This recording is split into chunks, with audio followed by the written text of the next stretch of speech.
കണ്ണൂരിൽ പി ദിവ്യക്ക് സീറ്റില്ല.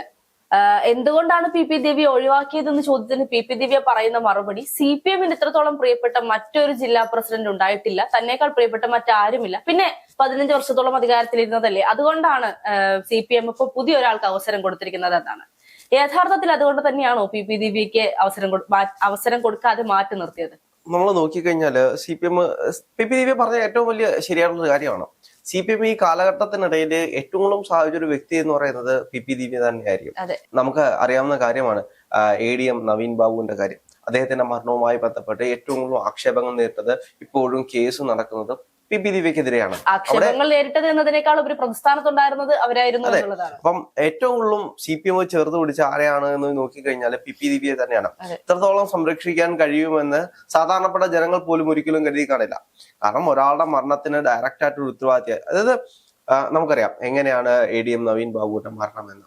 അവിടെ നടക്കുന്ന വലിയൊരു ഇടപാടുമായി ബന്ധപ്പെട്ട് നവീൻ ബാബു കൃത്യമായിട്ട് അതിൽ ഇടപെടുകയും അദ്ദേഹം അതിൽ ഒപ്പുവെക്കാത്തൊരു സാഹചര്യം വരികയും പിന്നെ അതുമായി ബന്ധപ്പെട്ട് അദ്ദേഹത്തിന്റെ റിട്ടയർമെന്റ് ചടങ്ങിലേക്ക് പി ദിവ്യ ക്ഷണിക്കാതെ കടന്നു വന്നതിന് ശേഷം അവര് അദ്ദേഹത്തിനെ ആക്ഷേപിക്കുന്ന രീതിയിൽ സംസാരിക്കുകയും ചെയ്യും. അപ്പം ജോലിയിൽ ഇത്രയും വർഷം ആത്മാർത്ഥയോടെ നിന്നൊരു മനുഷ്യന് അത് സഹിക്കാവുന്നതിൽ അപ്പുറമായിപ്പോയി. അദ്ദേഹം ആത്മഹത്യ എന്ന് പറഞ്ഞ ഒരു പോംവഴിയിലേക്ക് പോയി. ഒരിക്കലും അങ്ങനെ ചെയ്യാൻ പാടില്ല. പക്ഷേ അല്ല, ഒരിക്കലും അങ്ങനെ ചെയ്യാൻ പാടില്ലെന്ന് പറയുമ്പോൾ നവീൻ ബാബുവിന്റെ കാര്യത്തിൽ മറ്റൊരു വഴിയില്ലായിരുന്നു. ഏറ്റവും ഒന്ന് ആലോചിച്ച് നോക്കും, റിട്ടയർമെന്റിന്റെ തലേ ദിവസം എല്ലാവരും കൂടി യാത്രയപ്പ് ചടങ്ങില് പി ദിവ്യയെ ക്ഷണിച്ചിട്ട് പോലും ഇല്ലായിരുന്നു. എന്നിട്ടും പി ദിവ്യ യാത്ര പറയാൻ അല്ലെങ്കിൽ യാത്ര അയക്കാനെന്നുള്ള വ്യാജേന വന്ന് കാലനായി വന്നു എന്നൊക്കെ നമുക്ക് പറയേണ്ടി വരും. അഴിമതി നടത്താത്ത ഒരു മനുഷ്യന്റെ ഇടയിലേക്ക് വന്നിട്ട് അയാൾ അഴിമതിക്കാരനാണ് എന്ന് പറഞ്ഞ അവസാന നിമിഷം അയാളെ പടിയിറക്കി വിടുമ്പോൾ അയാൾക്കുണ്ടാകാൻ പോകുന്ന മാനസിക വിഷമം എന്താണെന്നും ഒരു സാധാരണപ്പെട്ട ഒരാൾക്ക് ചിന്തിച്ചാൽ മനസ്സിലാകാവുന്നതേ ഉള്ളൂ. അപ്പം അങ്ങനെ ഒരു വിഷയത്തിൽ പി ദിവ്യ ഏറ്റവും ചേർത്ത് നിർത്തിയത് CPM ആണ്. ഇപ്പോഴും സംരക്ഷിച്ചുകൊണ്ടിരിക്കുന്നത് CPM ആണ്. പക്ഷേ പി ദിവ്യയെ സംബന്ധിച്ച് എനിക്ക് തോന്നുന്നു CPM ഇത് ചേർത്ത് പിടിച്ചു എന്ന് പറയുമ്പോൾ പോലും അടുത്തൊരു തെരഞ്ഞെടുപ്പിൽ പി ദിവ്യക്ക് സീറ്റ് കൊടുത്താല് CPM പറയുന്നുണ്ട് ഈ പറയുന്ന നവീൻ ബാബുവിന്റെ വിഷയം ഒരിക്കലും കണ്ണൂർ ഇലക്ഷനിൽ ചർച്ചയാകില്ല, നവീൻ ബാബുവിന്റെ മരണം ഒരിക്കലും CPM-ന് തിരിച്ചടിയാകില്ല എന്നാണ് CPM നേതാക്കളുടെ വാദം. പക്ഷെ എന്ത് തന്നെയാണെങ്കിലും ഒരുപക്ഷെ പി ദിവ്യക്ക് സീറ്റ് കൊടുത്തിരുന്നുവെങ്കിൽ ഈ ഒരു വിഷയം ഉയർന്നു വരികയും സ്വാഭാവികമായും CPM പ്രതീക്ഷിക്കുന്ന വിജയത്തിൽ വലിയൊരു തിരിച്ചടി കിട്ടുമെന്നുള്ള ഭയമായിരുന്നിരിക്കില്ലേ പി ദിവ്യയെ മാറ്റി നിർത്തിയത്? കഴിഞ്ഞ കാലത്ത് CPM ആയിരുന്നെങ്കിൽ ഒരിക്കലും മാറ്റി നിർത്തില്ലായിരുന്നു. കാരണം നമുക്കറിയാവുന്ന കാര്യമാണ്, CPM-ന്റെ ഒക്കെ മുദ്രാവാക്യം അല്ലെങ്കിൽ കോൺഗ്രസ്സുകാരുടെ മുദ്രാവാക്യത്തിൽ എപ്പോഴും വിളിക്കുന്നതാണ് ഇത് കണ്ണൂരല്ല, അങ്ങനെ കണ്ണൂരിനെ കമ്മ്യൂണിസ്റ്റ് കോട്ടയായിട്ടായിരുന്നു എല്ലാവരും പ്രഖ്യാപിച്ചിരുന്നത്. പക്ഷെ ഇന്ന് കണ്ണൂരിന്റെ അവസ്ഥ എന്താണ്?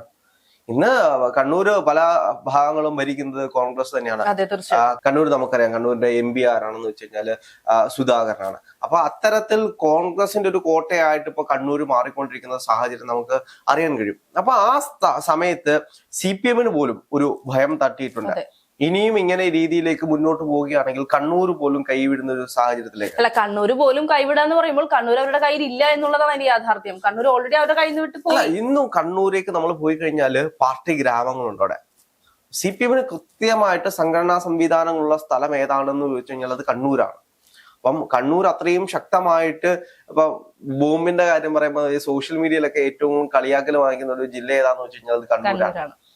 അപ്പൊ ഈ ചില റീൽസ് ഒക്കെ നമുക്ക് നോക്കിക്കഴിഞ്ഞാല് ആളുകൾ നടന്നു പോകുമ്പോൾ അതായത് ഐസ്ക്രീം എന്താണെന്ന് പറഞ്ഞ് കൊണ്ടു കൊടുക്കുന്നത്, അത്തരത്തിൽ ഏറ്റവും കൂടുതൽ ആക്ഷേപങ്ങൾ വാങ്ങിച്ചു കൂട്ടുന്ന ഒരു ജില്ല ഏതാണെന്ന് വെച്ചാൽ കണ്ണൂരാണ്. അതിന് പ്രധാന പങ്ക് വഹിക്കുന്നത് CPM ആണ് എന്ന് വേണമെങ്കിൽ നമുക്ക് പറയേണ്ടി വരും. അല്ല, ഇപ്പൊ ഈ ഒരു തെരഞ്ഞെടുപ്പ് അടുത്ത് നിൽക്കുന്ന സാഹചര്യത്തിൽ നമുക്കറിയാം CPM വലിയ വലിയ വാഗ്ദാനങ്ങളൊക്കെ നൽകുന്നുണ്ട് ജനങ്ങൾക്ക് വേണ്ടിയിട്ട്. പക്ഷെ കണ്ണൂരിനെ സംബന്ധിച്ച് ഈ പറയുന്ന നവീൻ ബാബുവിന്റെ മരണം എന്ന് പറയുന്നത് ഒരിക്കലും അത് തേച്ച് മായ്ച്ച് കളയാനോ അല്ലെങ്കിൽ അതിന് പകരം വെക്കാൻ മറ്റൊന്നുമില്ലാത്തൊരു സാഹചര്യമാണ്.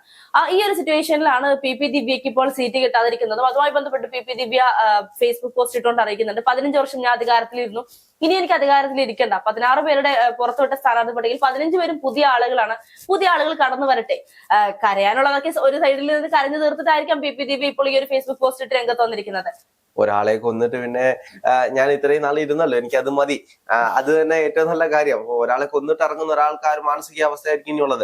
അല്ല, എന്നിട്ടും ഇത്രയും നാൾ അധികാരത്തിലിരുന്ന 1 വർഷത്തിന് മേൽ വീണ്ടും ആ ഒരു അധികാര സ്ഥാനത്ത് തുടരുക എന്ന് പറഞ്ഞു കഴിഞ്ഞാൽ ഒരുപക്ഷെ CPM-ന് മാത്രമായിരിക്കും ഇത് സാധിക്കുന്നത്. തീർച്ചയായിട്ടും ഇപ്പം കോൺഗ്രസിലോ മറ്റേതെങ്കിലും പാർട്ടി ആയിരുന്നെങ്കിൽ ആ ഒരു സമയത്ത് തന്നെ ഇത്തരത്തിലുള്ള ആക്ഷേപം നേരിടുന്ന സമയത്ത് തന്നെ അവരെ അധികാരത്തിൽ നിന്നും മാറ്റി നിർത്തിയും അല്ലെങ്കിൽ പാർട്ടിയിൽ നിന്നും സസ്പെൻഡ് ചെയ്യുക അല്ലെങ്കിൽ പാർട്ടിയിൽ ഒരു അന്വേഷണമെങ്കിലും പ്രഖ്യാപിക്കും. പക്ഷേ കമ്മ്യൂണിസ്റ്റ് പാർട്ടിയിലെ അറിയാലോ നമുക്ക്, അവിടെ തന്നെ അവർക്ക് പാർട്ടി കോടതികളുണ്ട്. പാർട്ടി കോടതിയിൽ പി ദിവ്യ തെറ്റുകാരിയല്ല എന്ന് തെളിഞ്ഞിട്ടുണ്ട്, അല്ലെങ്കിൽ തെളിയിച്ച ചരിത്രമാണ് അവർക്കുള്ളത്. ഇനി കോടതി അംഗീകരിച്ചു കഴിഞ്ഞാലും പാർട്ടി അത് അംഗീകരിക്കുന്നത്. കമ്മ്യൂണിസ്റ്റ് പാർട്ടിയുടെ ഒരു പ്രഖ്യാപിത നയം അങ്ങനെയാണ്. കോടതി തെറ്റുകാരനാണ് എന്ന് വിധിച്ചാൽ പോലും പാർട്ടി അന്വേഷണ കമ്മീഷൻ തെറ്റുകാരനല്ല എന്ന് പറഞ്ഞു കഴിഞ്ഞാൽ അയാൾ തെറ്റുകാരനല്ല. അതാണ് കമ്മ്യൂണിസ്റ്റ് പാർട്ടിയുടെ ചരിത്രം. നമ്മൾ എത്രയോ കാര്യങ്ങൾ കേട്ടിട്ടുണ്ട്. അപ്പം അത്തരത്തിൽ കണ്ണൂരിനെ സംബന്ധിച്ചപ്പോൾ നമുക്കറിയാം വടകര തെരഞ്ഞെടുപ്പുമായി ബന്ധപ്പെട്ടിട്ടാണ് ഒരു ആള് ബോംബ് പൊട്ടി മരിക്കുന്നത്. അപ്പം അന്ന് കമ്മ്യൂണിസ്റ്റുകാരെല്ലാം എന്താണ് പറഞ്ഞത്, അയാളുമായി നമുക്കൊരു ബന്ധവുമില്ല എന്നുള്ള രീതിയിലായിരുന്നു പ്രചരിച്ചത്. പക്ഷേ കഴിഞ്ഞ ദിവസം DYFIയുടെ ഒരു കമ്മിറ്റി രൂപീകരിച്ച സമയത്ത് അദ്ദേഹത്തിനെ ധീര രക്തസാക്ഷിയാക്കി മാറ്റുന്ന ഒരു സാഹചര്യം നമ്മൾ കണ്ടു. അങ്ങനെ വഴിയെ കൂടെ പോകുന്ന ബോംബ് പൊട്ടി മരിക്കുന്ന ആളുകൾ വരെ ധീര രക്തസാക്ഷിയായിട്ടുള്ള ഒരു പാർട്ടിയായിട്ട് കമ്മ്യൂണിസ്റ്റ് പാർട്ടി മാറുമ്പോൾ പി ദിവ്യ എന്ന് പറയുന്നത് അവരുടെ ധീരനായ പോരാളിയാകുന്നതിൽ തെറ്റൊന്നുമില്ല. അതെ, ഇപ്പോ പി ദിവ്യ ഒന്ന് ആലോചിച്ച് നോക്കിയിട്ട് നവീൻ ബാബുവിന്റെ മരണം കഴിഞ്ഞിട്ട് ഇപ്പോൾ ഒരു വർഷം പിന്നിട്ടിരിക്കുകയാണ്. ഇന്നും നവീൻ ബാബുവിന് വേണ്ടി നീതി അന്വേഷിച്ച് നടക്കുന്ന ഒരു കുടുംബമാണ് ഇപ്പോൾ നവീൻ ബാബുവിന്റേതായുള്ളത്, ഭാര്യയായിട്ടും സഹോദരനായിട്ടൊക്കെ. ഈ ഒരു സാഹചര്യത്തിൽ പോലും പി ദിവ്യയെ ഉയർത്തി കാണിച്ചുകൊണ്ട് മാധ്യമങ്ങൾ വീണ്ടും അവരുടെ പുറകെ പോകുന്നു എന്ന് പറയുന്നതാണ് ഏറ്റവും കൂടുതൽ. കാരണം അവർ പറയുന്ന ഫേസ്ബുക്ക് പോസ്റ്റ് അവരെ തന്നെ ബൂസ്റ്റ് ചെയ്തുകൊണ്ട് അവർ പറയുന്ന ഫേസ്ബുക്ക് പോസ്റ്റ് മാധ്യമങ്ങൾ എന്തായാലും ചോദിക്കും. കാരണം നമുക്കറിയാം 5 വർഷം എങ്ങനെയാണോ ഒരാൾ ഭരിക്കുന്നത് അതിന്റെ ഒരു ഭരണ ഫലം അവർ അനുഭവിക്കുക തന്നെ ചെയ്യും.